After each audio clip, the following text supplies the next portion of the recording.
Bakit mo nga pala naisipan mag-apply dito sa company namin? Hiring kayo eh. Oo nga. Oo. Kaya nag-apply ako kasi nakalagay doon hiring. Alisin niyo yun, hindi ako mag-apply. Ito may tanong ako sa'yo. Oh. Anong nakikita mo at pwede mong may ambag sa company namin?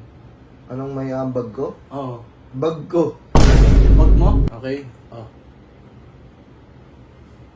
Ibenta mo sa akin yan. Bibenta ko to sa inyo. Yung marker. Kailangan niyo po ba tong marker? Sa ngayon, hindi ko kailangan ng marker. Bakit may papabenta sa akin? Kung hindi mo kailangan. Ano yung boss? Boss, pwede ba boss, ano? Ano to boss? Salamin ko po yun kasi malabong ako eh. Boss!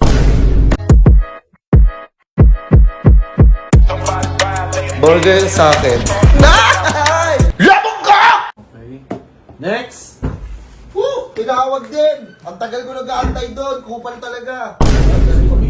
Sorry po, Kupal. Ito po. Ito po. Ito po yung ano ko po, yung may data ko, tsaka resume. Good afternoon. Good afternoon po. Good afternoon ha. Mr. Joel Rabanera. Oh, Joel Rabanero Joel pangalan. Rabanera. Opo, tama yan. Yung S mo sa Sakdalan, tama? Tama. Ikaw ay ilang taon ka na? Nandiyan naman lahat oh, 26 years old ako. Lahat ng itatanong mo, alam ko na yan eh. Andiyan na yung lahat. Basahin mo na lang dyan, huwag mo na ako tanungin, boss. Kasi alam ko na itatanong mo na yan eh. Sasagutin ko eh, andyan lahat ng sagot. Anak ka naman ng teting, boss. Barang nagagalit ka sa akin, sir. Ay, sorry po. Dito pa lang sa interview to, malalaman ko na yung ugali nyo ha. Like, pinapakita nyo na yung ugali nyo, maiinitin ng ulo, lalagay ko dito yan. Wag. Alam mo ha, huwag kang loko. Nakatira ka, dito pa rin yung current address mo, sa ano na to? Opo, Address send na to? pa rin po lahat. Opo. Bakit mo nga pala naisipan mag-apply dito sa company namin? Hiring kayo eh. Oo nga. Oo. Kaya nag-apply ako kasi nakalagay doon hiring. Alisin niyo yun, hindi ako mag-apply. Hiring nga. May experience ka na ba sa ganitong trabaho? Actually, wala pa po eh. First time ko pala mag-work eh. First time mo pala mag-work, unang Opo. trabaho mo to 26 years old. Opo, First time. 26 old na po. Eh, nung ginawa mo, nung 18 ka pa lang, wala, tamad ka. Huwag niyo na pong anuhin yun. Huwag niyo na Hindi, wala kang mga nakaratrabaho o sumideline ka, wala kang mga ganon. Marami po akong sinasideline pero yung Pasko, please, huwag mo na po natin pag-usapan. Iiyak pa ako dito eh. Hindi po kasi kailangan namin tanongin yan dito sa interview, kailangan namin malaman. Para, syempre, pagkakatiwalaan namin. Ito may tanong ako sa'yo. Oh. Anong nakikita mo at pwede mong may ambag sa company namin? Anong may ambag ko? Oo. Bag ko. Bag mo? Opo. Hindi mo pwedeng iambag yung bag mo, boss, sa company. Hindi niyo pwede pong may ambag ang bag nyo sa aming company, sir. Opo. Kasi unang-una, bag mo yan. At saka wala kaming pakialam sa bag mo. Kaya hindi niyo po pwedeng iambag yan. Okay po. Anong ahuli yung tanong nyo? Anong may ambag mo sa aming company? Sa 10 taon. Hindi, mamaya pa yun. Pinapangunahan mo yung tanong ko. Yung may ambag ko po sa company, kung ano po ipapagawa nyo, gagawin ko. Sobrang sipag ko na tao, delikado ko na tao. Lahat gagawin ko para sa pamilya ko. Nice. Appear. Oo. Pasok na ako? Hindi pa. Ano nakikita mo pala sa sarili mo 10 years from now na nandito ka sa company namin? Sir, hindi ko alam eh. Hindi ko alam mangyayari eh. 10 taon yun eh. Huwag mong pangunahan yung future. Hayaan mo yung panahon ng magudyok. Kung saan talaga ako. Huwag nyo mong gusto nyo, tumagal kagad ako sa inyo. Sabagay, kumbaga parang pinapalabas mo, pwede ka pa mag-resign, ganun. Pwede kang mag-away. Hindi nga natin masasabi. Dapat alisin nyo yung tanong ngayon. Ah. Anong masasabi mo 10 years from now? Oy, huwag niyo po ginagawa Hindi mo alam kung ano mangyayari sa loob ng 10 taon. 1 taon yan, dahil mangyayari. Tapos sa 10 taon pa. Sir, inaan po tayo. Gag. Sino Ogag? Ako po. Akala. Ilalagay ko dito yan. Huwag po. Akala ko, sino Ogag? Gag talaga ako. Ikaw pala, akala ko. Oo.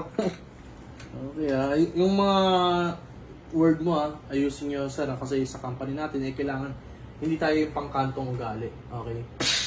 Sige po. Opo. Sige po. Okay.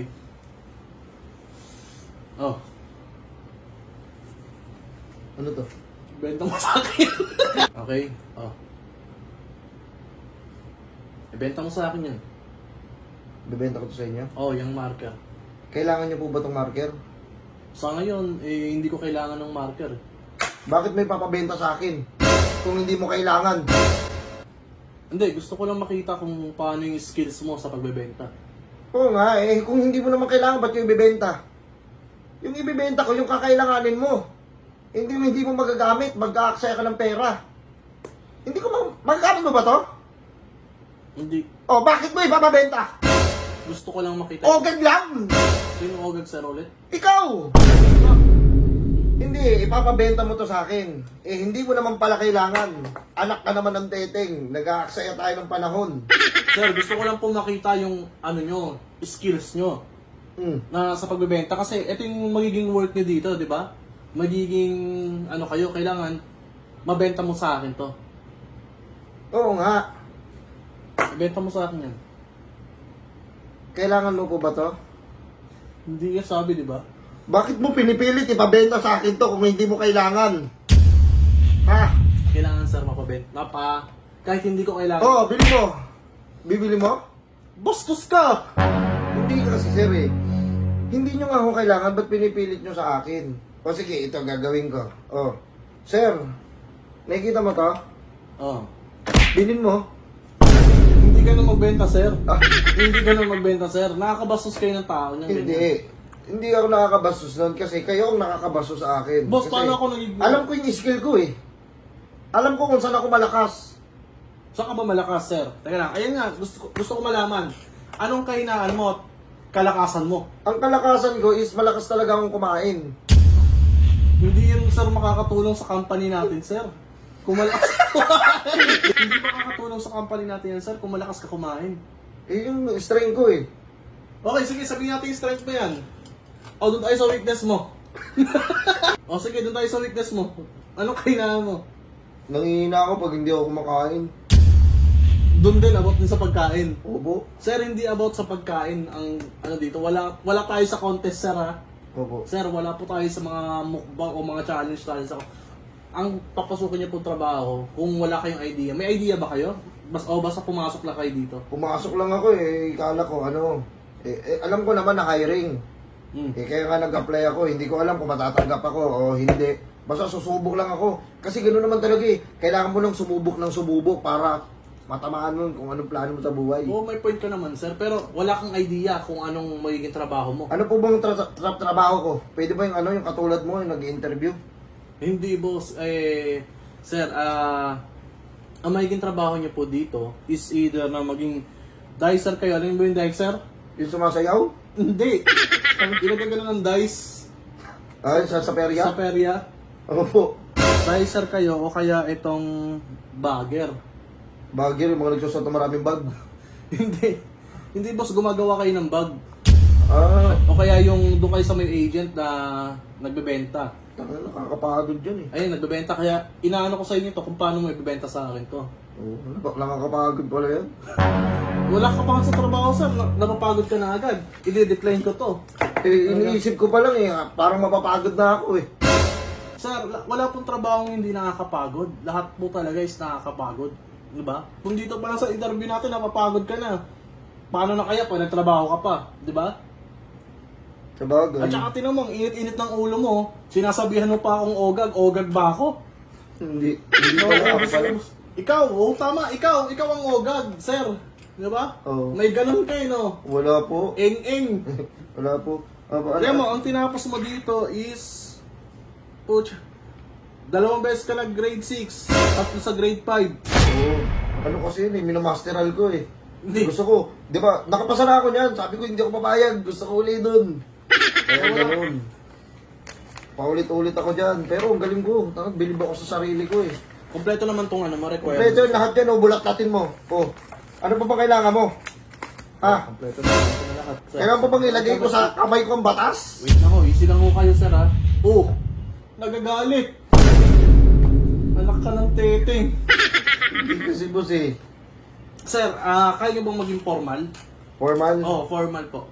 Sir, good afternoon. Ayun, kaya niya naman pala eh. Good afternoon po, I'm Joel Rubanera. I have 4 siblings and I am the youngest. Okay. Bunso po ako sa 4 kami magkakapatid. Lumaki ako sa gulo. Lumaki sa gulo, boss. Opo, kaya pinanganak ako, meron po ako itak sa tabi. Kaya hanggat maaari, lagi kong dala-dala yon. Kasi if ever na may mambasto sa akin, meron sa akin hindi maganda sabihin, iakataw ko sa'yo. Ano, boss? Okay. Wala, ang galing mo pala. Oo.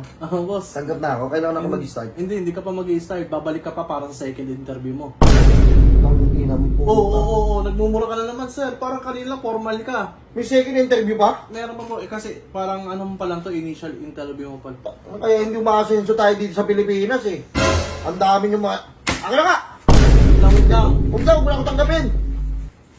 Boss, ikaw pa. May interview na eh, may final interview pa. Puta, parang ano yun, Street Fighter ah. Kirugal? Kirugal? Meron pa si Rugal? Hindi to videohan, boss. Yan, ginagaya mo sa videohan. Hindi ka, 26 ka na, oh. Ginagaya-gaya mo pa sa videohan. At saka, wait nga lang, sir. Ba't ang init ng ulo mo? Parang may naaalala tuloy ako sa'yo, eh. Ano yung boss? Boss, pwede ba, boss, ano? Ano to, boss? Salamin ko po yan kasi malabong ako eh. Boss! Putang niya. Boss, ba't nandito ka? Boss, good afternoon po. Good afternoon. Pasok na po ba ako? Boss, ang bihira ka naman, boss. Di ba naglalako ka? Oy, gusto ko magtrabaho na eh. Boss, ba't dito ka sa company namin na isipan mo magtrabaho naman, boss? Hindi ka bagay dito, boss. Boss, pagod na ako sa buhay, boss. Tanggapin mo na ako. Boss. Ang dami yung kinukuha requirements. Kailangan nakapagtapos pa ako. Tapos, ipapasahod mo sa akin, 200. Boss, hindi. Boss, Kopal! uy, hindi ako pa. Ayoko na dito. Ina to, papalubugin mo pa company namin. Ilas ka dito. Lahat ng pinapasukan mo, tagilid.